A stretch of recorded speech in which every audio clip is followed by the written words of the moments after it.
Hello and welcome to the exciting edition of Take the Fear Out of the Gear with me, Mr. Chumley Warner. And me, Mr. Jason Bangers. And thanks to you, we're forever growing and getting bigger and bigger and smaller. What is it today, Si? It's the Korg minipops.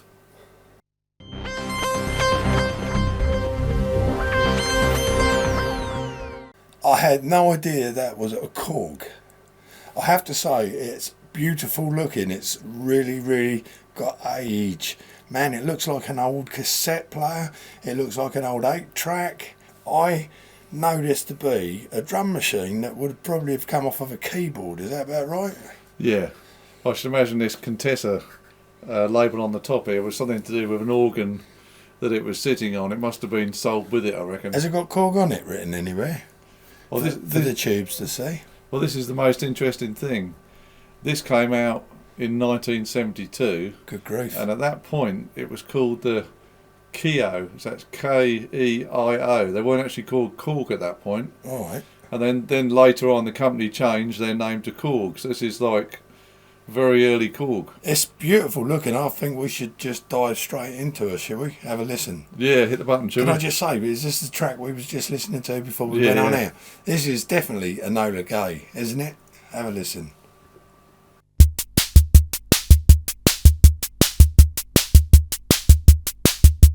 Enola Gay, should have stayed home yesterday.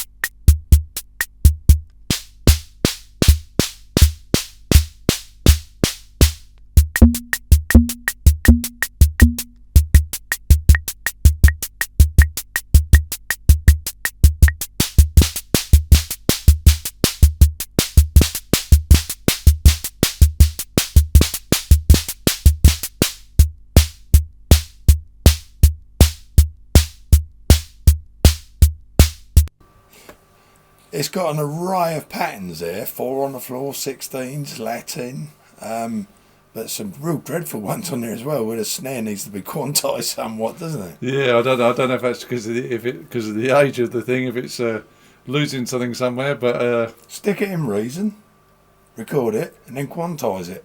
Yeah, I tried that the other day, and it works fine. Yeah, super duper. I think that's wonderful. So all I'm going to say now is it's time for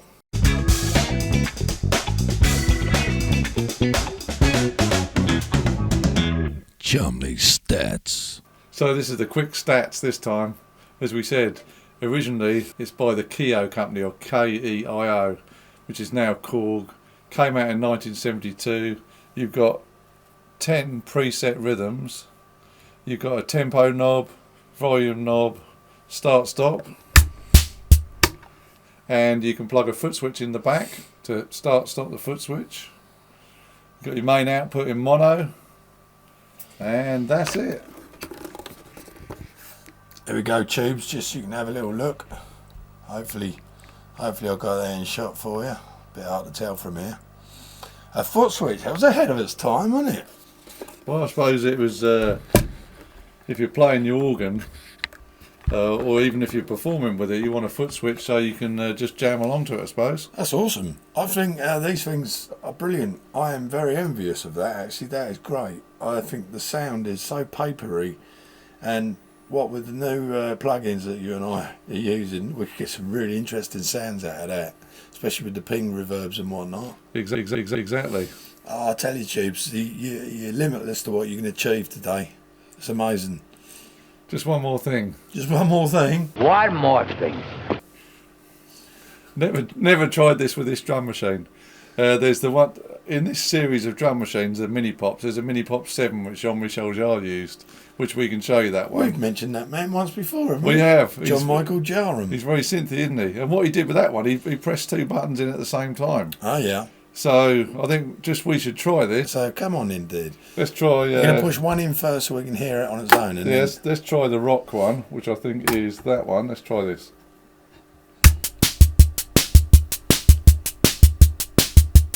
Yeah. and we'll try pressing in, say, the cha-cha button, see if it'll do both.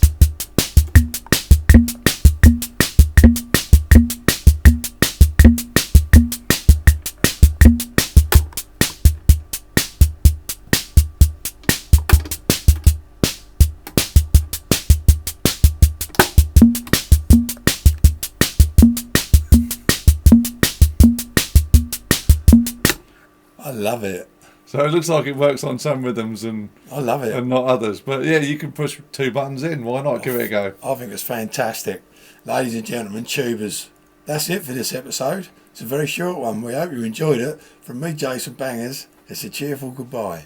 And from me, Mr. Chumley Warner, cheerfulness itself. See you soon.